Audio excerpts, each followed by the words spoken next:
Por isso, meus amigos, e antes de começar este programa, vamos já para uma grande salva de palmas para aquele que foi um grande homem nacional e um dos grandes homens do século XX. Meu querido Zé Augusto, é com enorme gosto que te recebo, porque, de facto, tu és e foste, senta, por favor, tu és e foste sempre um grande amigo de Eusébio, também um grande benfiquista, mas hoje não estamos aqui como benfiquistas, não é, Zé Augusto? Hoje estamos aqui como portugueses. Como portugueses. O Eusébio tinha a nacionalidade, nasceu em Moçambique, mas tinha a nacionalidade portuguesa. E isso, para nós, portugueses, é um orgulho. Por tudo aquilo que ele foi como desportista, como colega excepcional, que só a sua maneira de ser, a sua humildade, fez com que ele fosse o jogador que foi e que tivesse ultrapassado todas as dificuldades que teve na sua carreira. E refiro-me às lesões, enfim, que tinha, e muitas das vezes ele jogava lesionado porque queria jogar. Ele gostava de jogar, tinha amor ao futebol. Tinha aquilo que nós chamamos hoje amor à camisola. Sim, eram tempos diferentes. Eram tempos em que a maioria dos jogadores na altura viveram um associativismo puro. A palavra matava. E hoje é totalmente diferente. Nós hoje o mundo do futebol é uma indústria, não é? É um grande mercado comercial. Na altura não era, e nós sabemos até, Zé Augusto, de que alguns jogadores não tinham os ordenados que tinham hoje e alguns passaram privações. Sim. Alguns tinham dificuldades, não é? Alguns tiveram privações. E sem dúvida absolutamente nenhuma, mas o amor pela causa, pelo gosto de jogar, e estou-me a referir não só a nós, como fundamentalmente ao Eusébio, que é por isso que aqui estou, estou-me a lembrar dele chegar ao pé do Hamilton com o seu joelho e dizia: Hamilton, infiltra-me lá. Infiltrar significa dar uma injeção que combate a dor, embora não trate, não é? Sim. Portanto, um jogador que joga infiltrado tem lá a lesão, mas não a sente. Sim. Pronto. E são célebres as infiltrações de Eusébio nos joelhos, não é?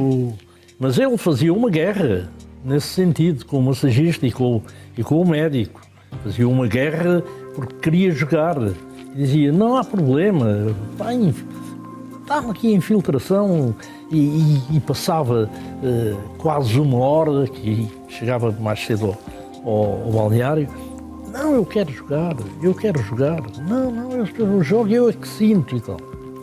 Pois, claro que o massagista não queria contrariar, mas tinha que ter a autorização do médico. Ali sempre foi as hierarquias, cada um no seu lugar. E o médico: Eusébio, mas o jogo de todos, um jogo que nós ganhamos facilmente, Este facilmente entre comas, claro. Não os largava. Portanto, tinha sempre... Filho, uma infiltração, ele ia para o campo, quando batia com o pé dizia: já está bom, já não sinto nada. Então, entrava em campo, e em campo era aquilo que nós sabemos. Mais vezes nós vimos melhor do que pior.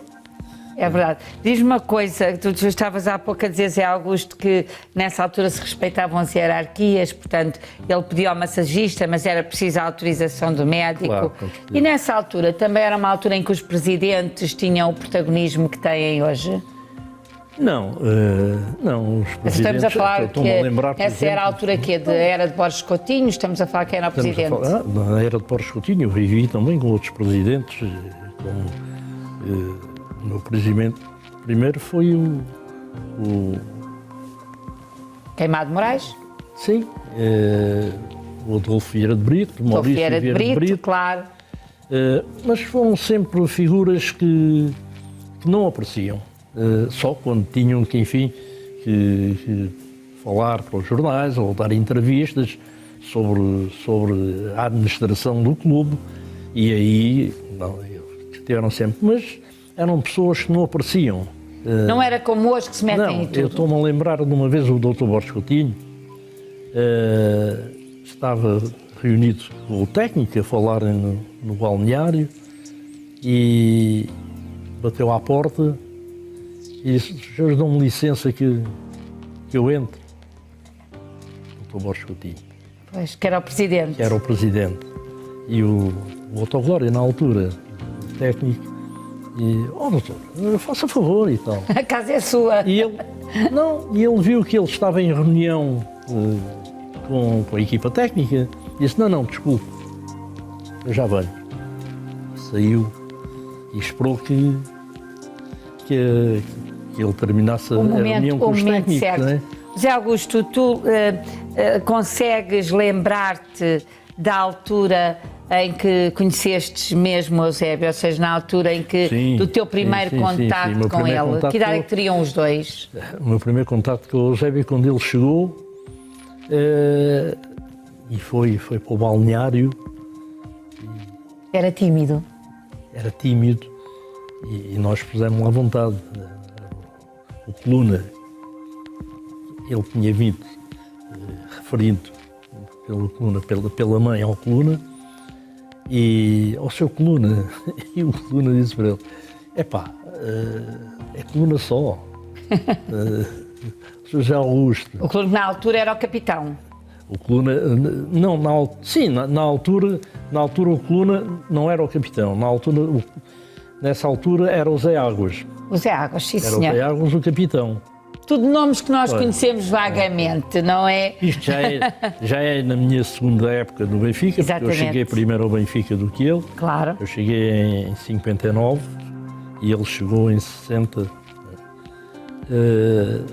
José Augusto, tira lá o senhor, nós aqui és igual a nós, estás à vontade, e ele demonstrou sempre uma humildade extraordinária. Aliás, a carreira dele é uma carreira de sucessos, para além das condições excepcionais que tinha como futebolista, tinha também a humildade de poder realmente participar. Portanto, como colega, era também excepcional. José Augusto, tu assististe ao crescimento do Eusébio no Benfica? Sim, sem dúvida alguma. E quando ele começou a dar os primeiros pontapés no terreno, no balneário olhámos uns para os outros e dissemos: bem, alguém tem que sair para este entrar. Exatamente, porque ele já via-se bem o virtuosismo dele. Apareceu com aquela idade. Era um jogador com uma maturidade, que sabia tudo, executava de toda a maneira. E isto não é por ser hoje um dia especial que eu estou a dizer isto, foi aquilo que nós vivemos. Claro. Aquilo que nós vivemos, aquilo que nós observámos de início. Foi quando nós dissemos, e o Germano, que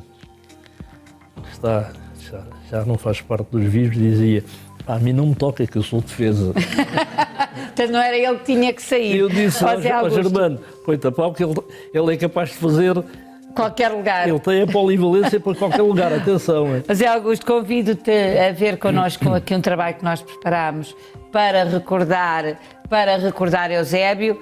Eusébio nasceu em janeiro e quis o destino que partisse também em janeiro, 71 anos depois. O Pantera Negra viveu uma vida de glória, repleta de conquistas profissionais e também pessoais. Conquistas que lhe valeram o título de rei.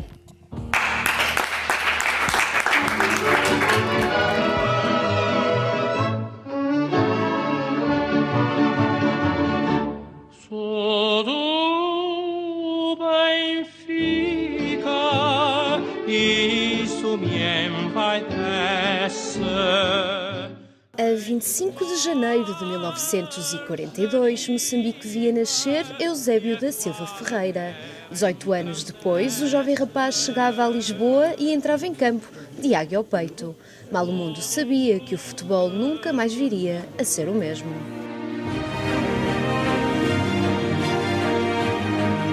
Em momento de aflição, Eusébio resolvia, veloz e astuto, tal e qual uma pantera.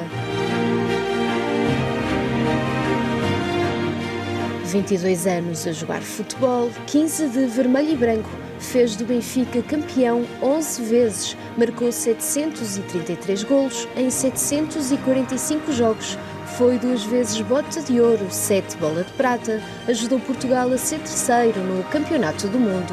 É realmente muito número para um só jogador.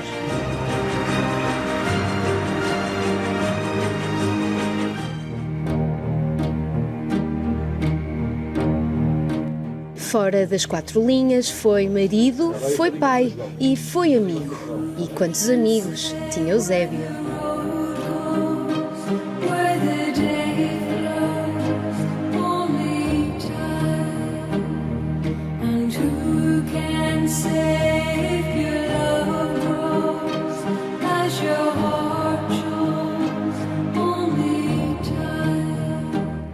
Eusébio foi super-herói porque só um super-homem consegue voar além fronteiras. Eusébio voou e foi a todo mundo, de águia ao peito. Com ele levou um nome, Portugal.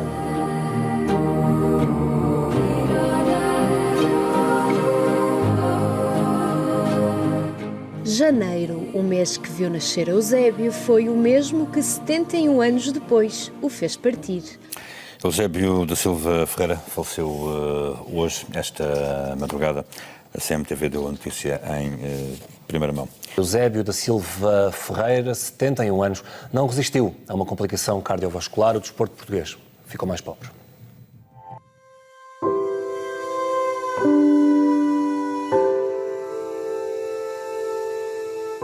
Há pouco mais de um ano o país parou, calaram-se as bancadas, choraram os adeptos e os jogadores entraram em campo, vestidos de negro. Portugal fez vénia ao rei Eusébio. Neste momento continuam a ser muitas dezenas de adeptos aqui nesta roda viva de homenagem cada vez mais sentida ao Pantera Negra. Esta Casa do Benfica colocou logo desde manhã a bandeira a meia haste em sinal de homenagem ao Pantera Negra.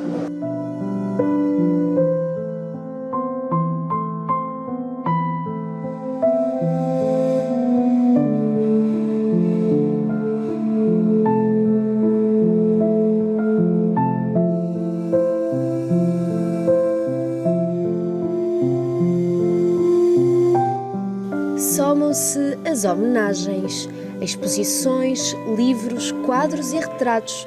Todos tentam eternizar esse sorriso, Eusébio, mas esquecem-se que nada mais é preciso para te lembrar, pois mesmo quem não teve a sorte de viver no mesmo tempo que tu, sabe de cor o teu talento. Não poderia haver assim outro lugar para descansares eternamente. Eusébio é marca, é história, é saudade.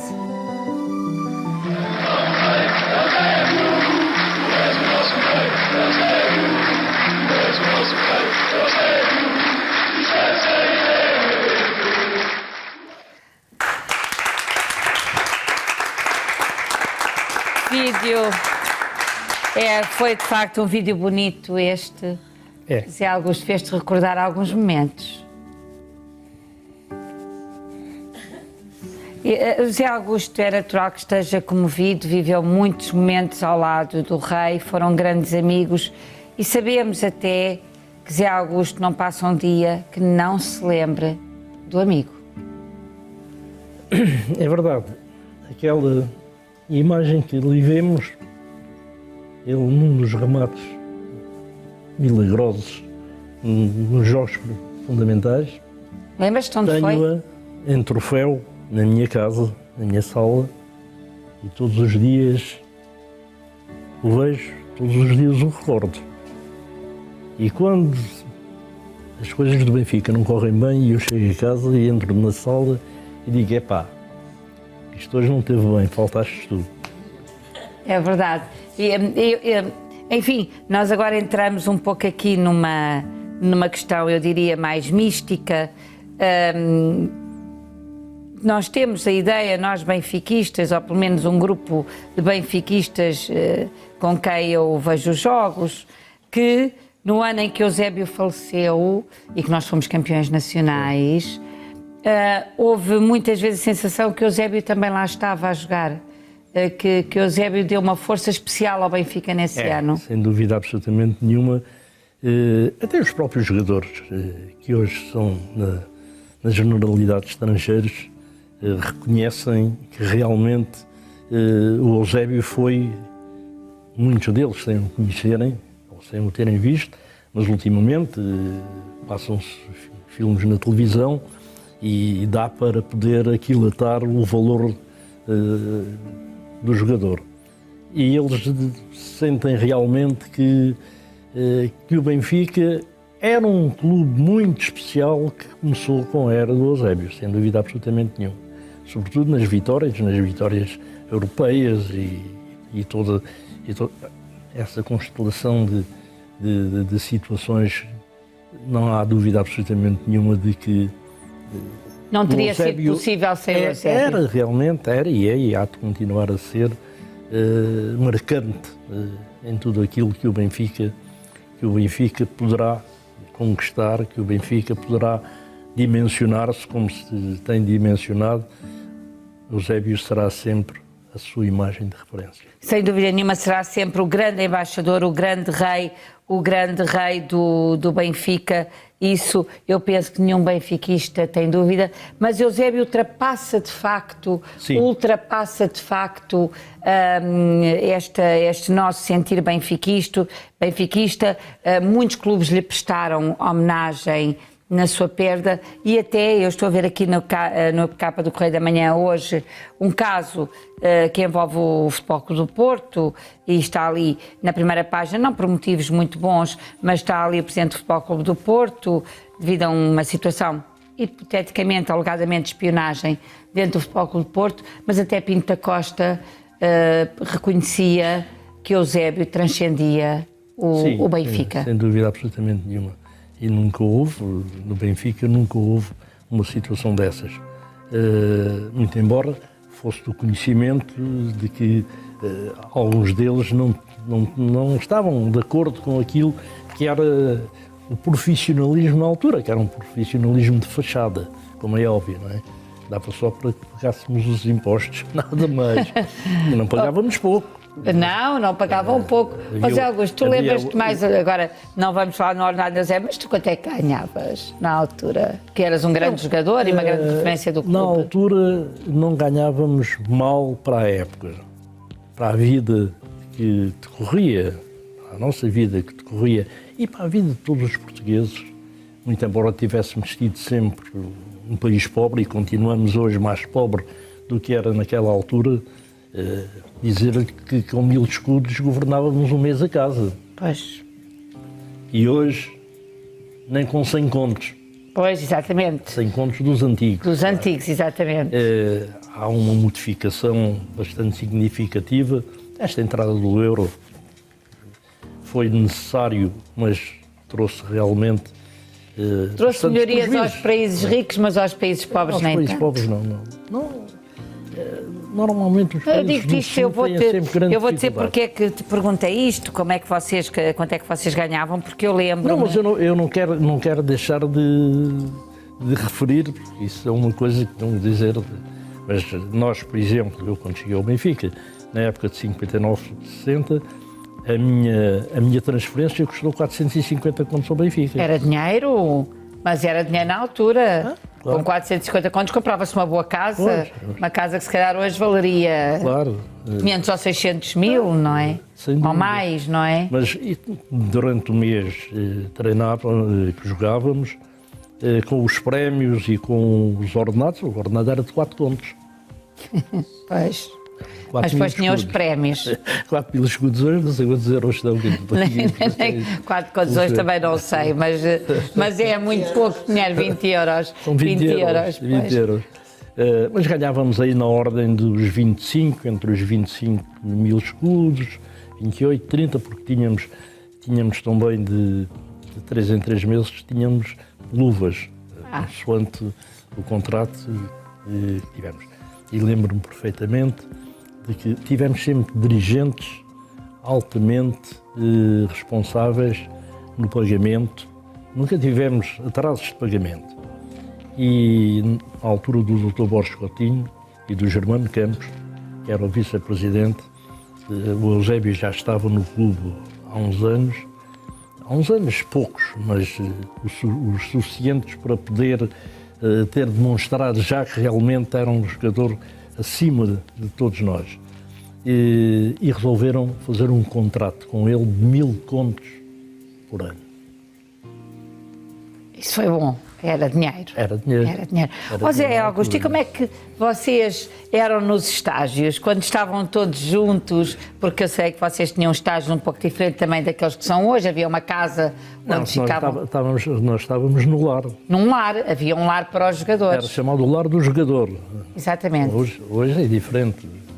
As coisas Não, hoje são ficam em diferentes. bons hotéis. Mas o lar do jogador tinha como condição entre os solteiros e os casados. Perdão. Os solteiros viviam no lar com regras. Viviam permanentemente no lar. Permanentemente no lar. Os casados só iam ao fim de semana, quando eram as concentrações, para os jogos, para todos os jogos. Entrávamos umas vezes à sexta, outras ao sábado. Eu, enquanto solteiro, vivi um ano no lar. E depois casei logo, que era para tirar do lar. Era do lar logo. E depois fiz, enfim, a minha vida normal. Mas e como é que eram vocês lá nos estágios? Eram brincalhões? Bem, não te conto, porque eu e o Torres sonhávamos de noite para fazer no outro dia. Faziam partidas?